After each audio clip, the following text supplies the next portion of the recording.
Our last guest speaker comes from the Netherlands, Paul Wylleman. Paul is a full professor of sport psychology at the Vrije Universiteit Brussels and also manager performance behavior at the Olympic Committee of the Netherlands and was team psychologic for TeamNL at the 2016 Olympic Games. Paul will present the vision, approach and working method of TeamNL with a perspective on supporting high-level athletes, teams and coach, and the associated scientific approach. So, Paul, it's your turn. We can see you. Bonjour tout le monde. Hello everybody. And we hear you perfect. Très bien. Thank you very much. Thank you for having the Netherlands presenting on our program. So we can switch to the presentation. I would like to take you through the next slides to show you what the topics will be that I would like to cover with you. So in essence, the question asked was, can you give us an overview of what TeamNL, so the Olympic team and the Paralympic team of the Netherlands, is doing, and especially with regards to research. So what I would like to do is to look at the following topics, which include TeamNL, who are we, the research, innovation and expertise, and some of the challenges if I still have time. And I would like to recognize the contribution of my colleague Camille Maasse, Performance Manager of Research and Innovation in this presentation. As Adele introduced me, I'm also a professor of sports psychology in Brussels, so which means that I also take a scientific academic look at what we do. Now, who are we, TeamNL? Well, the mission of TeamNL is very simple, but straightforward. In fact, it is more medals. In Rio, we were 11th on the Olympic medal table and 7th on the Paralympic medal table. The goal is top 10 in Tokyo, but more medals also in more sports and with more impact on the home front and the sports participation in the Netherlands. So more means also development, which means that we have to look at who are the units or who are the elements or aspects of our organization which contribute to research and innovation. Well, we have the performance management team who are looking at developing and strengthening the elite sports program. We also have the team of experts led by my colleague Camille Maasse to develop and implement expertise to increase performance. We also have colleagues included in athlete services who provide support and develop and facilitate the TeamNL career of our Olympians, Paralympians. And finally, we have games operations.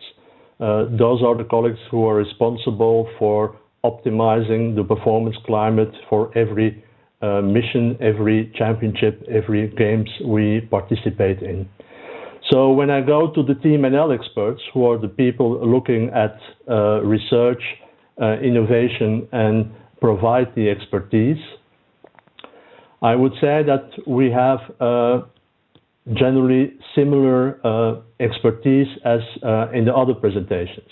And in an alphabetical order, we talk about performance behavior, which is used to be called sports psychology, but which is broadened to behavior, and I'll come back to that later on. Performance nutrition, performance technology, research and innovation, sport medicine, and strength and conditioning. And a very important point in our support, but also in our approach, is in fact the interdisciplinary approach. So collaborating with the coaches and with the athletes and teams. In this presentation, I'll just illustrate some of the other research items of aspects of my colleagues, but I'll focus on what I call, or what we call, performance behavior. So when I go to the first topic of research, then research is very clearly driven by the demand, which means we look at measurements, we look at scientific data from the programs, and we collaborate with universities, nationally but also internationally, looking for external funding and working with scientific committees. So some of the aspects of some of the points which have been developed in research from the other domains include sleep and performance, heat acclimation and cooling strategies relevant for Tokyo, and performance measurement in wheelchair sports, as an example. From the performance behavior domain, which includes lifestyle, sports psychology, clinical psychology, and psychiatry, we have some of these topics which we look at: the holistic development of competences, cognitive readiness, and an important development in research and talent identification and selection, resilience, mental recovery, and mental well-being of coaches are some of the topics of research which we are looking at from the behavioral point of view. Now, just to illustrate one point, this the holistic development of competencies. We actually use what we call a holistic athletic career development model, which I will not go into detail, and for those interested, I can always communicate the references for the publications of all the research and innovations we are talking about today. It's a holistic development model which actually looks at how athletes develop, not only at the athletic level, but also the psychological, psychosocial, academic and vocational, financial and legal. And why is that important? Because it shows us, if you look at the chronological development, going from talent development into the elite level or master level and the post-athletic career, you will see that it identifies some of what we call the important transitions in the development of athletes. The talent development transition, the junior to senior, the elite, world, European and Olympic, Paralympic, and then the post-athletic career or the career end. So it helps us to identify the different challenges and prepare our athletes for those specific transitions. From a research point of view, this has led to another project which we developed with the University of Groningen and Brussels together with the TeamNL, is actually identifying from a holistic perspective, so at a similar level, the different competences which are enabling the athletes to progress in their development. And this is, once again, very briefly, a list of the competences which were identified from the research point of view. And I'll just to show you how we use this with our sport federations and programs. It actually identifies for sports specifically which kind of competencies the technical director, the coaches, the talent coaches feel that should be developed in their athletes at an individual level or team level throughout their career, and what we call 8 years before a possible podium, so that they are enabling their athletes to have the psychological competencies they need to optimize their own development, and as such also possibly maximize their level of performance. If I go to a second point which came out from this holistic model is research we are doing with regards to cognitive readiness. Cognitive readiness is actually looking similarly like the physiological or physical readiness, in what area are athletes prepared or unprepared to take the next step in their development. And preliminary research is showing, by the way, research we are also conducting together with our Japanese colleagues, is showing that cognitive readiness from a psychological point of view is becoming a well-established and possibly validated indicator of talent development. If I go to the next aspect, the first one was research, the next one is innovation. Innovation means that we actually are directly involved in the sports program. So we work driven by the demands from the sports programs, coaches, technical directors, sometimes individual athletes also. And it's in collaboration with several companies, also universities. It's developed within the programs, the sports programs, and they go beyond the prototype phase, which means we start and we finalize the final process so that it's actually enable our athletes to perform at a higher level or develop more optimally. Some examples: sports nutrition, development in bobsleigh, or actually in track cycling in the bicycling. From a performance behavior, so psychological, psychosocial point of view, some of the innovative aspects we're looking at include Thermo Tokyo, mental. I'll just briefly illustrate this. The nudging and behavioral change projects we have. M2M is medal to medal, world level medalists to Olympic or Paralympic medalists. Team excellence, intradisciplinary psychological support, so the collaboration between different types of psychologists, and career support, as previously also mentioned, the program, for example, in Norway. So just to once again illustrate one of these points, I'll just briefly touch upon the project which is called Thermo Tokyo. Thermo Tokyo is actually a physical project developed to prepare our athletes for the heat and humidity in Tokyo, but we added from the beginning a psychological perspective also, which we call Thermo Tokyo mental. Mental in the sense it's well-sounded, well-developed. And we have developed a tool to analyze the athletes' own coaches and staff's own analysis of how they cope with heat, and what some of the issues are which we need to resolve or help them or provide support to them during their stay in Tokyo. On 3 different levels: the cognitive responses to heat and humidity, emotional and physical related to behavioral issues. And once again, as an illustration, this is a little spider web we actually use. I see it is, of course, in Dutch, but I'll just illustrate with some English items. It reflects a profile of one of our top-level athletes on how she perceives she is coping with heat, and we tested this during pre-test events in Tokyo. So, for example, at the cognitive level, so the further out from the center, the more important it is in the perception of the athlete.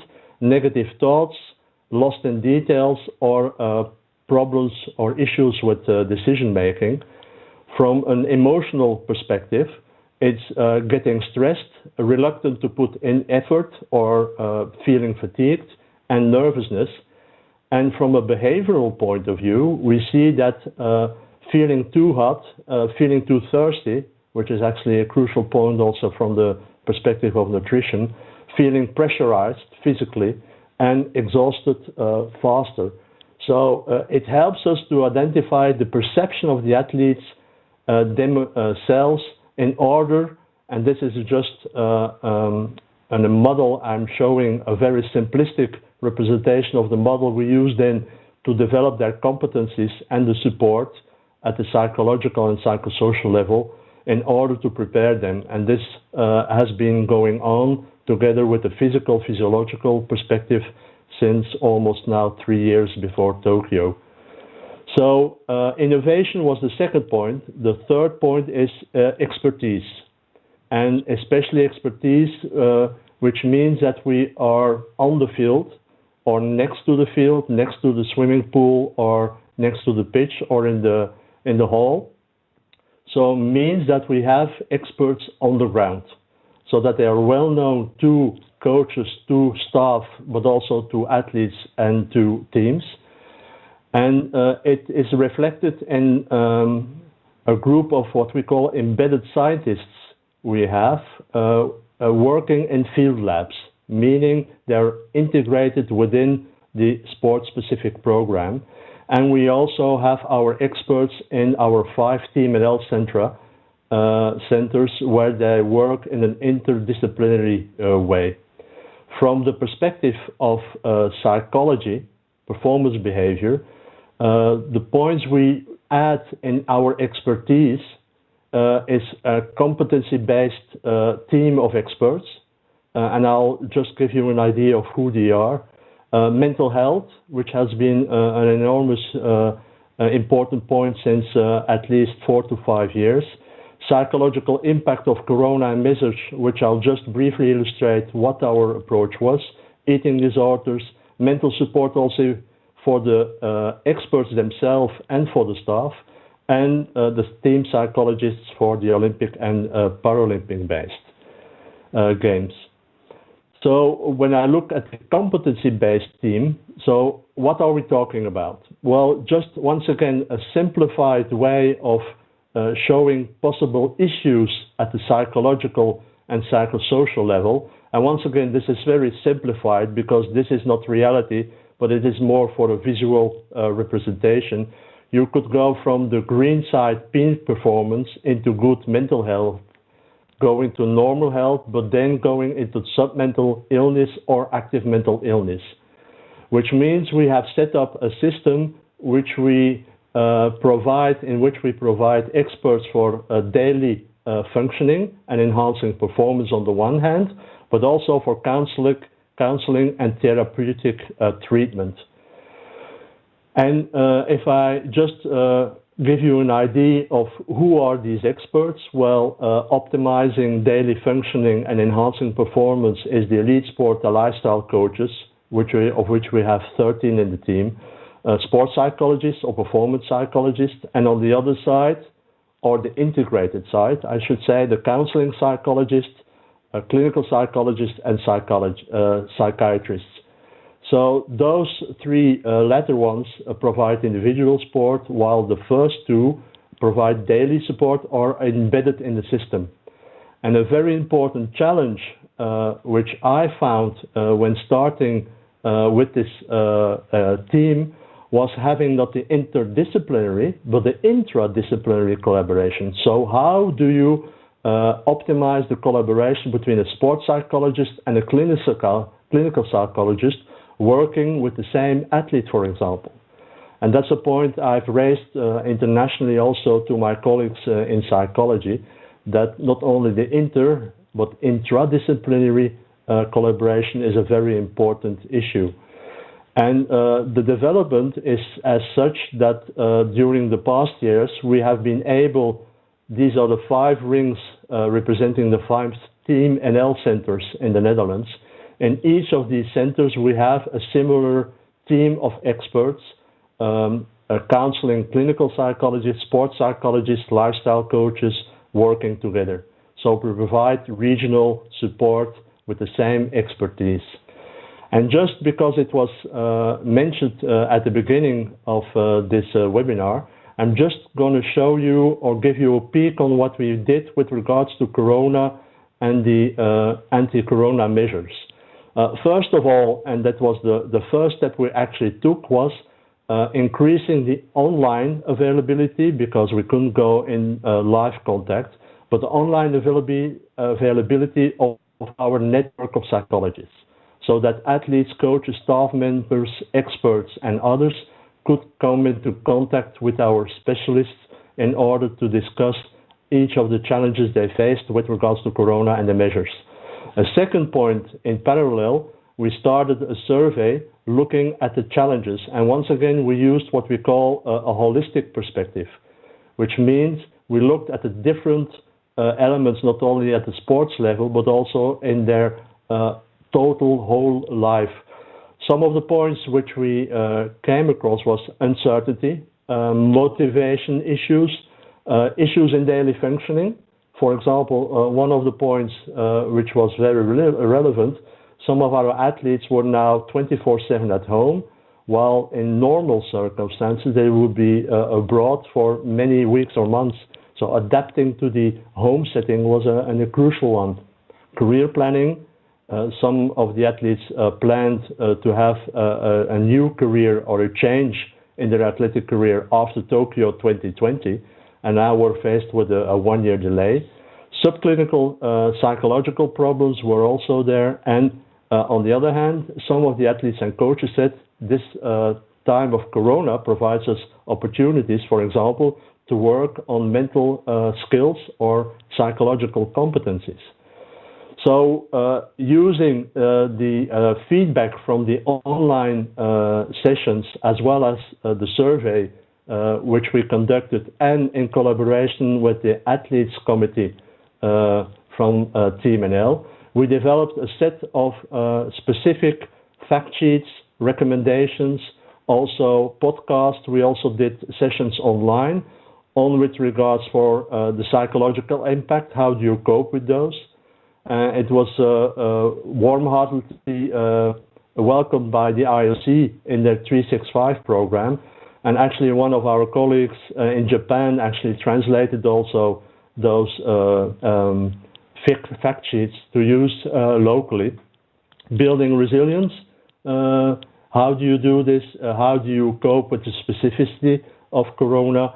Returning to training venues once the lockdown was cancelled, well, but respecting the 1.5 to 2 meters distance, for example, with your coach, wearing mouth masks and so on. Traveling abroad once international competitions restarted, the changes that occurred in the organization at European or qualifier tournaments, a protocol with regards to illness and even passing away of possibly family members. How do you cope with this? And which is the point we are currently looking at, of course, is the vaccination protocol. And some of the fact sheets are just as an illustration underneath. As I said, also the podcasts, the videos were also very important.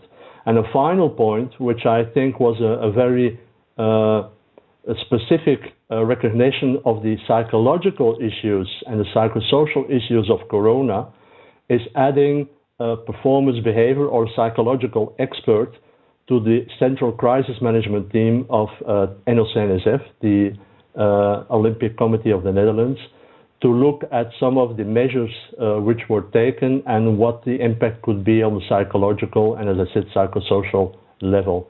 So wrapping up my presentation, I would just like to raise a few of the challenges. And just to give you an example of what are we talking about, well, at research and innovation level, the importance of psychology, pedagogy, sociology actually requires us to look at, do we need a field lab for human sciences or an integration in which the human science, the psychologist researcher is actually more prominently present in the teams we already have, and more translation into recommendations on the field of scientific research from human sciences, psychology, pedagogy, and so forth. And with regards to expertise, one of the challenges I am facing is, who is the next generation of experts? Where are they educated? Have they enough experience? And we see that even with postgraduate programs in sports psychology, there's still a huge gap in experiential knowledge to work at the elite level. So that's one of the focuses I have for the next years. The specific competence of psychologist, is a clinical psychologist always able to work in elite sports? Long-term therapy is not always useful or feasible in elite sports, for example. The interdisciplinary collaboration with experts in medicine, in nutrition, in strength and conditioning, for example. Psychologists need to be much stronger. Expertise, as I said, is not the same as effective implementation. So having experience working in competitive sports, elite sports, Olympic, Paralympic sports, and then finally the role of mental coaches. So in that sense, there are enough challenges to work on, and I hope that with this presentation, I have given you some overview of how we approach the scientific approach generally, but also very specifically to the field of performance behavior, psychology, and psychosocial aspects. Thank you. Thank you very much, Paul. Merci beaucoup for the very nice and the inspiring messages you provided. And we can see how much psychosocial aspects structure the whole approach regarding research, innovation, and expertise. So thank you very much for these very clear messages. We have a lot of questions for you, Paul. We'll try to provide you with the main ones as the lunchtime is closed now. But again, thank you, and I will pass the end to Sinead for the questions. So our first question is from Paul, who is asking, we can see a lot of partnership for the Netherlands team. How much of these kinds of supports helped you in their projects? And could you give us the funding ratio from partnership versus the state of Netherlands? Yes, well, that last part I will leave up to our technical director. I have a view on the financial implications for research projects, and who are very important in that field of performance behavior, or my colleagues at university who are specialized in very specific domains of psychology. And I must admit that I'm not always looking at sports psychology. I'm also looking at counseling psychologists with expertise in nutrition and eating behavior and eating disorders, who are able to work in the field, not only in the scientific approach, but also implement their recommendations in a very practical way.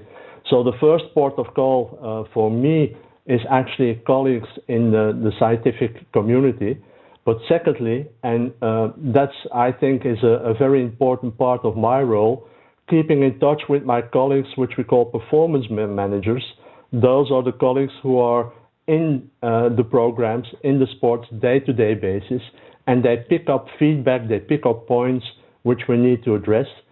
And finally, being allowed to join master classes, master coach sessions, and traveling with our coaches enables me to have a very good view on what the needs are at the applied level. For the final point in your question with regards to the financial issues, well, I think that's where my expertise or experience from academia helps me to set up joint PhD programs in order to have a very specific financial budget to work on a 4-year basis or a 3 or 2-year basis, depending on the timing we need, and work very specifically on the points which we feel in TeamNL are important. And that's a very important point. We actually provide a clear research agenda to our colleagues, rather than looking at what are you doing at the university and this may be helpful or not. So we set with Camille and some of my colleagues a very clear research agenda on the different domains: sport, nutrition, technology, performance behavior. Okay. Our next question is from Manu. In many countries, ethical problems are brought to light, especially in women's gymnastics, artistic and rhythmic. Do the Netherlands teams have specific programs to support your national federation in this topic? Once again, an excellent question. Yes, we have faced, I would say, similar events and similar issues in the Netherlands with gymnastics, and more specifically female gymnastics. We have been very proactive together with the sports, the Gymnastics Sports Federation, but also with a Center for Ethical Behavior, helping athletes and former athletes to cope with the issues or even trauma they still have with regards to problems they faced with generally adult coaches.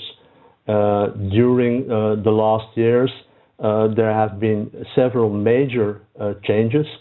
That's fairly due to the Gymnastics Federation developing a new perspective on how to work with young athletes, but also from our coach-to-coach program with my colleague Francesco Wessels and our technical director Maurits Hendricks. We have been looking at how can we add some of the expertise we have with regards to communication, interaction, psychosocial relationships. And actually we use the holistic perspective when questioned at Parliament with regards to what TeamNL is looking at, just to identify some of the crucial points where we need to add expertise, need to add knowledge, but also need to increase the competencies of our young athletes. And with the different competencies which I showed you earlier, the 14 one, we have now been developing a module on a very specific transgressional behavior, but oriented towards the young athletes, so to help them develop competencies which they will need to address possible issues with that regard. For example, how does a young 7, 8, 9-year-old set boundaries, recognize boundaries? How do they communicate? And so on. So we are actively developing modules with regards to transgressional behavior so that coaches within their programs from an early age can work with the athletes, or other people, other experts in the federations can work with young athletes on developing those competencies. And the final point is, of course, coach education, where once again with my colleague Francesco Wessels and Kayan Boel, who's involved in talent development, we're looking at what is the competencies, knowledge we need to give our coaches in order to avoid this kind of situation. Okay. Next is Teresa. I've got two small questions from her. Do you think innovation could be developed faster by companies? And how would you set appropriate collaboration environment to facilitate smooth sharing of expertise and preserve data privacy? Yeah, well, I could give you a full hour of presentation just on this question. Let me just address the first part of the question. Can we develop faster or more easily with collaboration with companies? In some respects, yes. For example, we were thinking about how can we identify nonverbal behavior in order to facilitate coaches to comprehend, to understand what is happening at the emotional level, for example. Now, this is a research question. This is not an applied at this moment question. But when we then talk with companies, they sometimes have already very specific tools which we can use, for example, camera tools, programs for identification of behavior. So companies must be helped to understand what we are looking for. But the main research question, the main question, what do we want to have from prototype to the final product, must come from our field of elite sports with the experts, with the coaches and technical directors and so on. So yes, and I think that one of the strong points in the Netherlands, and I, as you may know, I'm Belgium, but why is the Netherlands sometimes seen as a very productive or very strong nation, is because that collaboration in between different segments of society, elite sports, companies, financial, even the government, is very strong and very rapid, which allows the possibility to develop very rapidly the first prototype, see when it works, and then adapt or continue or actually even stop the process if it's not adding. So in that sense, yes, there's an absolute value to talk with companies because they need our view and what are we looking for, but also for us to understand what's already in the market and which can be adapted to be used in elite sports. And that's a field where my colleague Bernadette van Os, who I've seen is also following this presentation, is the expert to go to. Again, thank you very, very much, Paul, for this very clear answers to very interesting questions, and thanks to the audience also for providing these deep thoughts, which were quite interesting.